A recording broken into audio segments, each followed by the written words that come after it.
আমি আমাদের এখানে উপস্থিত রমজান এলেই দাম বাড়ানোর প্রতিযোগিতা লেগে যায় মুনাফালোভী ব্যবসায়ীদের মধ্যে, যার খেসারত দিতে হয় সাধারণ ক্রেতাদের। আমি আপনাদের সকলকে নিত্য প্রয়োজনীয় দ্রব্যমূল্য কমাতে সংবাদ সম্মেলন করেন কারওয়ান বাজারের সাধারণ ব্যবসায়ীরা, ঘোষণা দেন মুনাফা কমানোর। বিশেষ করে ব্যবসায়ী বেলায়েত হোসেন বলেন, প্রায় প্রতিটি পণ্যের দাম কমাতে সম্মত হয়েছে ব্যবসায়ীরা। আমরা আসলে বিভিন্ন পণ্যের উপরে 1 টাকা থেকে প্রতি কেজিতে 1 টাকা থেকে 5 টাকা পর্যন্ত আমরা ছাড় দিচ্ছি। ভিগো ওয়্যার গার্ড প্রয়োজন মতো বাঁকানো যায়, অধিক চাপেও ভাঙে না। ভিগো।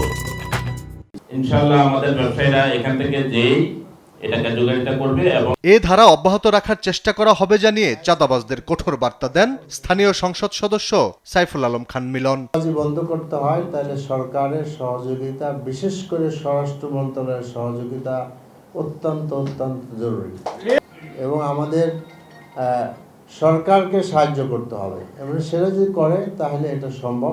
অদৃশ্য খরচ কমে এলে পণ্যের দাম কমে আসবে বলেও দাবি করেন কারওয়ান বাজার কিচেন মার্কেট ব্যবসায়ী সমিতির নেতারা। ট্রাকে বিভিন্ন জায়গায় যে ব্যবসা করছেন, আলী আকাশ, দেশ টিভি, ঢাকা।